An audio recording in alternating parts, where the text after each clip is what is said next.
How do you fix a payment failed error on DHgate without stressing over it? First, refresh the page or relaunch the app. DHgate glitches a lot, and half the time the error disappears once you reopen your cart.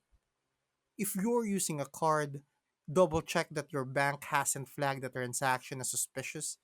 DHgate is overseas, so banks love to auto block it.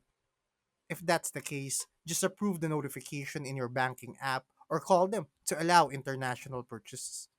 Next, try switching payment methods. DHgate usually works smoother with a Visa or Master debit card or Apple Pay if you're on iPhone.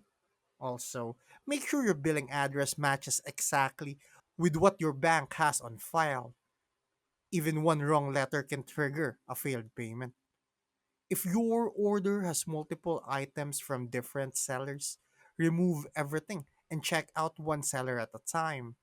DHgate sometimes fails when mixed items don't match shipping rules. Thanks for watching. Make sure to subscribe for more useful content.